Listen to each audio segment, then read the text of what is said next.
Everyone, welcome back to मेड8 insider. आज हम ऑर्गेनन ऑफ मेडिसिन की preface to the 4th edition को समझने वाले हैं। इस प्रीफेस में डॉक्टर हैनीमैन एक बहुत ही इंटरेस्टिंग और कंट्रोवर्शियल क्वेश्चन उठाते हैं।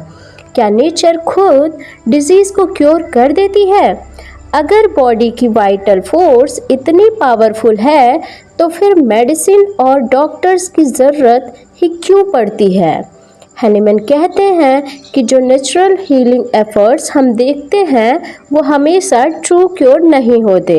कभी कभी बॉडी डिजीज़ से लड़ते हुए और ज़्यादा सफरिंग भी क्रिएट कर सकती है। इसी कॉन्सेप्ट को एक्सप्लेन करते हुए डॉक्टर हैनीमैन बताते हैं कि होम्योपैथी को वो ट्रू हीलिंग आर्ट क्यों मानते थे। तो अगर आप ऑर्गेनन को सिर्फ पढ़ना नहीं बल्कि उसकी फ़िलॉसफी को डीपली समझना चाहते हैं तो इस वीडियो को एंड तक ज़रूर देखिए।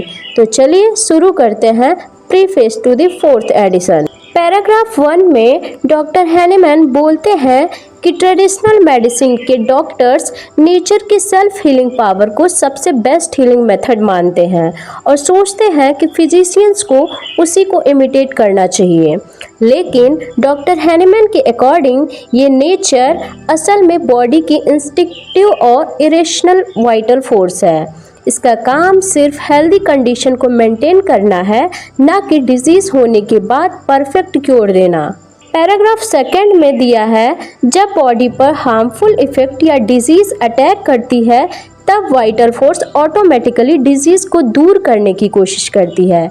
लेकिन डॉक्टर हैनीमैन कहते हैं कि ये नेचुरल एफर्ट खुद एक नए डिजीज़ प्रोसेस की तरह बन जाते हैं और एक्चुअल क्योर प्रोवाइड नहीं करते। पैराग्राफ 3 में दिया है, वाइटल फोर्स ओरिजिनल डिजीज़ को निकालने के लिए एक दूसरी टाइप की डिजीज़ कंडीशन क्रिएट करती है। ये पेन डिजीज़ के शिफ्ट होने, एक्सेसिव डिस्चार्जेस या बॉडी के फ्लूइड्स और टिश्यूज़ के लॉस के थ्रू हो सकता है। डॉक्टर हैनीमैन अकॉर्डिंग ये मेथड्स अक्सर हार्मफुल और कभी कभी डेंजरस भी होते हैं। 4th पैराग्राफ में डॉक्टर हैनीमैन बोलते हैं कि अगर लोगों को नेचर के सेल्फ हीलिंग अटेम्प्ट्स की लिमिटेशन समझ नहीं आती तो डॉक्टर्स कभी बेटर ट्रीटमेंट्स मेथड्स डिस्कवर करने की कोशिश ही नहीं करते। इसी वजह से फिजिशियंस ने ऐसे रेमेडीज़ ढूंढे जो पेशेंट को जल्दी और सेफली रिकवर कर सके। 5th पैराग्राफ में हैनीमैन कहते हैं कि पुरानी हीलिंग सिस्टम्स बस नेचर के इम्परफेक्ट और कभी हार्मफुल इफ़ेक्ट्स की कॉपी थी, यानी old medical system actual cure नहीं देते थे। उनके अकॉर्डिंग होम्योपैथी के आने से पहले ट्रू हीलिंग आर्ट डिस्कवर ही नहीं हुई थी। 6th पैराग्राफ में फाइनली डॉक्टर हैनीमैन कॉन्फिडेंटली बोलते हैं कि होम्योपैथी वही ट्रू हीलिंग आर्ट है जिसे लोग बहुत टाइम से ढूंढ रहे थे। उनके अकॉर्डिंग होम्योपैथी के प्रिंसिपल्स और प्रैक्टिकल रिजल्ट्स दोनों ये प्रूव करते हैं कि ये एक जेन्युइन और इफ़ेक्टिव हीलिंग सिस्टम है। तो दोस्तों, ये था preface to the 4th edition का डिटेल एक्सप्लेनेशन। आज हमने समझा कि हैनीमैन के अकॉर्डिंग नेचर की सेल्फ हीलिंग पावर की क्या लिमिटेशंस हैं, वाइटल फोर्स डिजीज़ में किस तरह रिएक्ट करती है और क्यों उन्होंने होम्योपैथी को एक ट्रू और साइंटिफिक हीलिंग आर्ट बताया।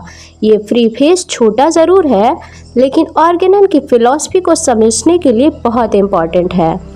अगर आपने इसका कॉन्सेप्ट को अच्छे से समझ लिया तो आगे के एफोरिज्म समझना और भी इजी हो जाएगा।